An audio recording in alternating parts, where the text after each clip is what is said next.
it. So let's focus on what to watch for on Saturday night. And I'm still mad that K-State ruined the buzz of this game, but it's still a big time conference game, first conference matchup. End zones are going to be painted red, which is always fun. But for the defense, Ted, when you look at the matchup between OU's defense and Kansas State's offense, what are you watching for? What challenges does K-State offer? It's all running game. This is a running offense. Everything that they have is built off the run.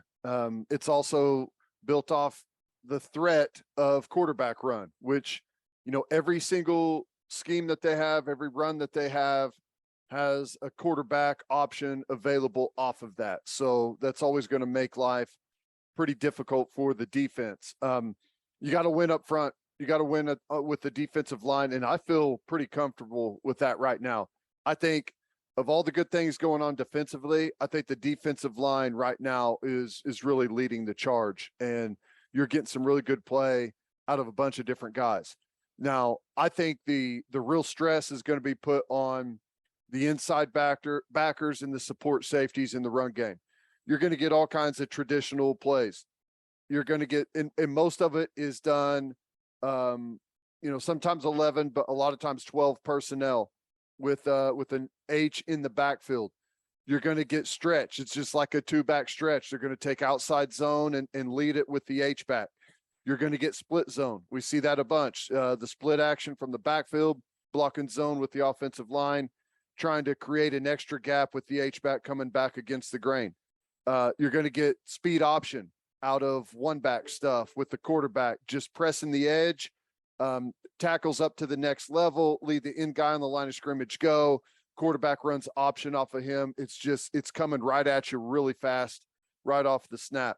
You're going to get counter. You're going to get power. Some of the gap scheme stuff that you see from, it's a traditional run game done with a little bit of a new age spin on it. Obviously it's all out of shotgun and pistol and stuff like that, but you just got to win the line of scrimmage, and the backers and insert safeties have to fit the run game perfectly. You got to fit it well, especially when 22's got the football. Absolutely. We have talked about the importance of gap integrity, and when guys are coming to make plays and when they're coming to make tackles, you're talking about how you leverage as a tackler. If you're going to miss, where do you miss so that you force them to all your buddies? Both of those things, gap integrity and leveraging tackles. There's not a more important week to do it than the week you play against Deuce Vaughn. The guy that the offense is limited, right? Because, and we can talk about Adrian Martinez and the way he looks throwing the ball right now, but that doesn't change the fact the limitations of their offense does not change the fact that Deuce Vaughn is one of the best players in college football. He's electric, man. And it's going to be a challenge to get that guy on the ground.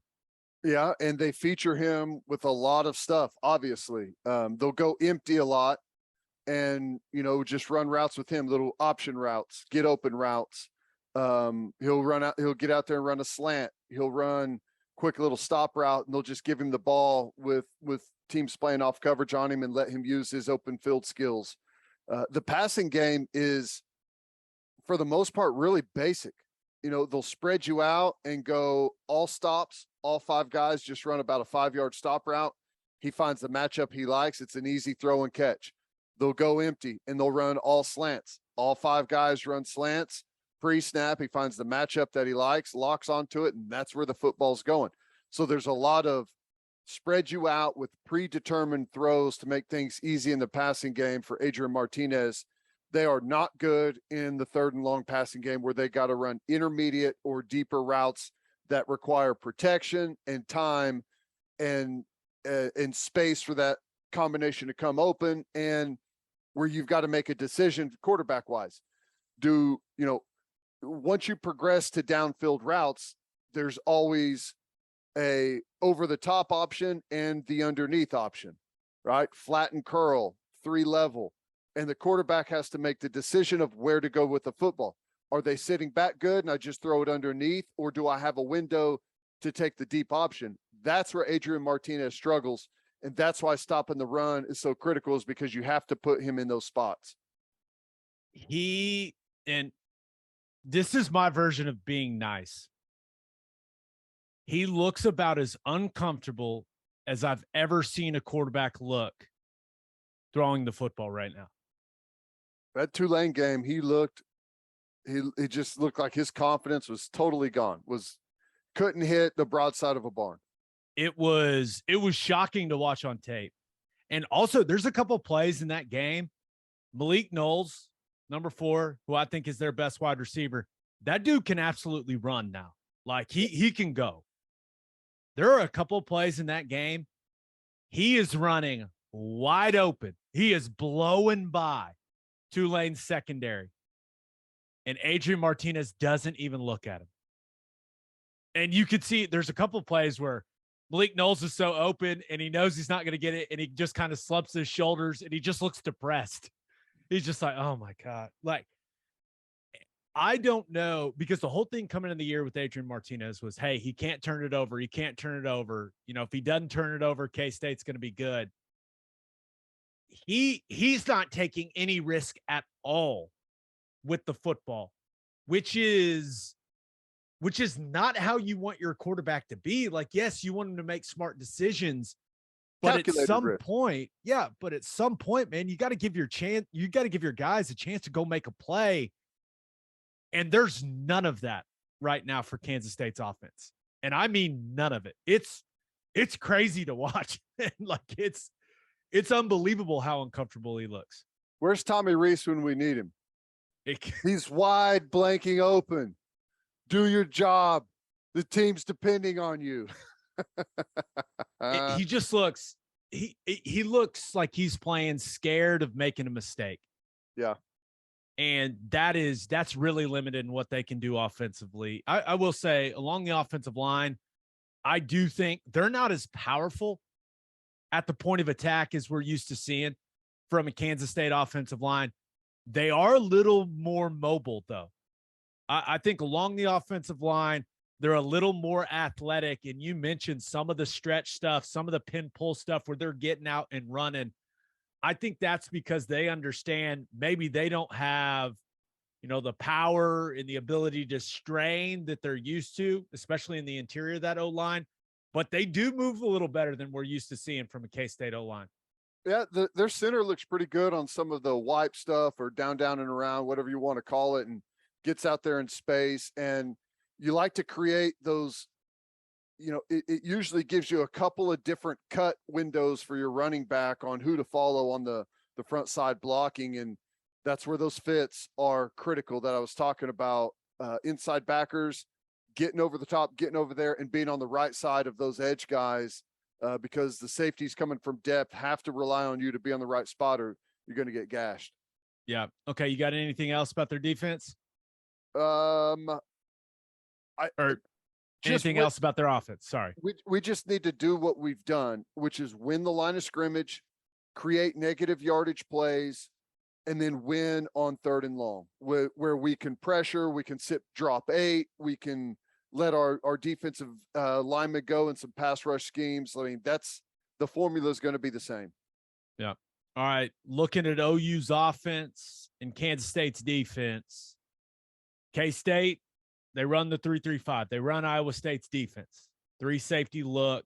And I think the first thing to watch for, where's 91? Felix Anudike-Uzomah. He's one of the best players in the Big 12 Conference. Where's he going to line up? Right? Because this is a guy where he maybe doesn't have first-round twitch as a pass rusher, but he's got first-round power. You can just see it on tape. I mean, he can shock and shed with the best of them. So where is he going to line up? If it was up to NFL scouts and general managers, he'd line up over Anton Harrison every play, right? And we'd watch those guys, those 2 guys go at it all game long. We're going to get a lot of that because he predominantly has played over the opponent's left tackle. But Ted, if I were K-State, I'd put him over OU's right tackle all game long. Yeah, you said that's been Guyton's weakness, right? Well, Is not someone only that can got shop and shed. I mean, if you got a guy, Anton Harrison, who played his best game of his career and looked fantastic against Nebraska, if you got a guy like Felix Anudike-Uzomah, put him over the right tackle and see if Wanye Morris or Tyler Guyton, whoever ends up, I think they'll both play, but make those guys prove they can handle him. You know what I mean? Yeah. I mean, and it's not, and if you go to 91, you say, hey, we're not having you run from the matchup with Harrison. We just think you can be really productive over the right tackle. I'm just interested to see where they line him up predominantly.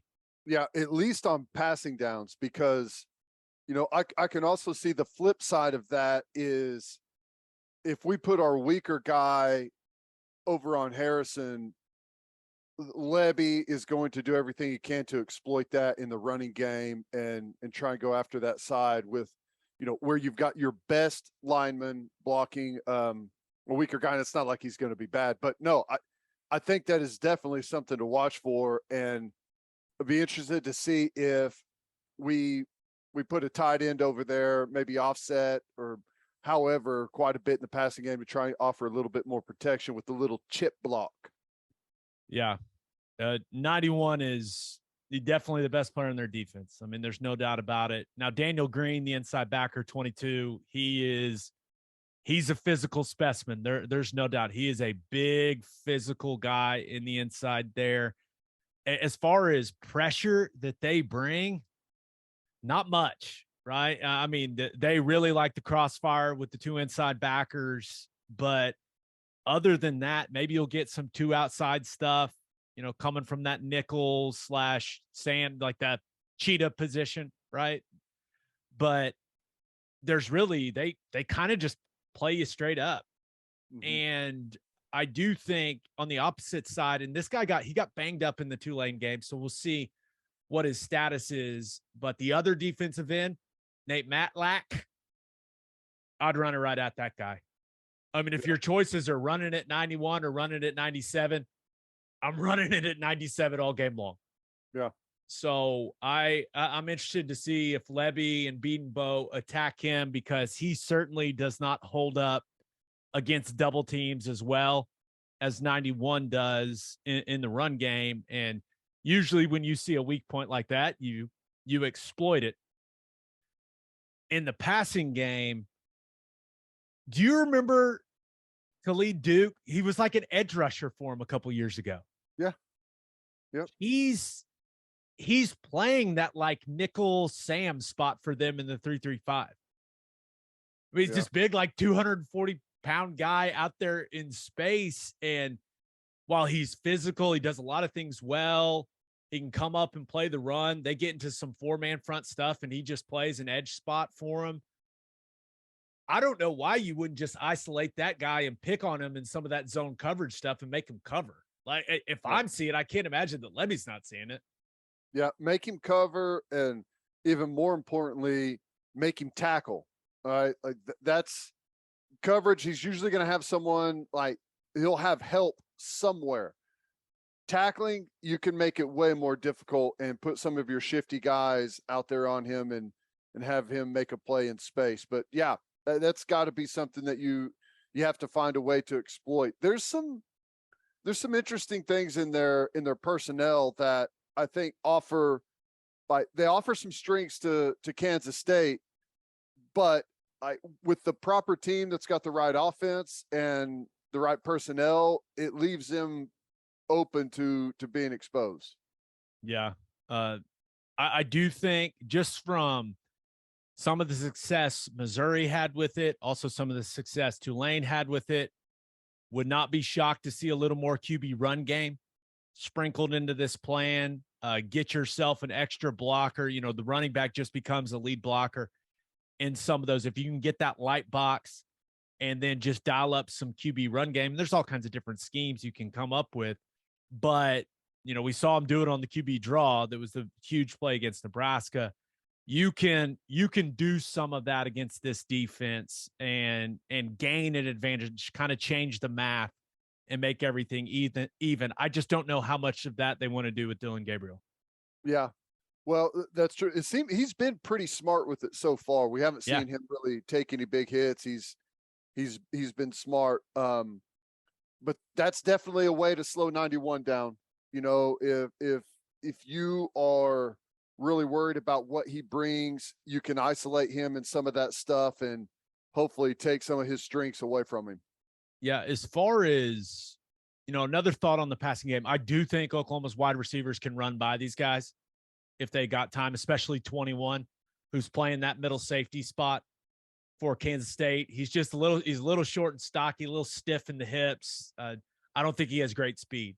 So if they can isolate him in the middle of the field, I think they can run by him. One thing I would really like to see, we saw a little more 12 personnel stuff in the Nebraska game.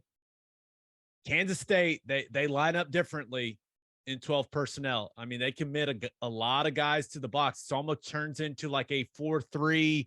Almost they almost get Brent's the corner that's like 6'4".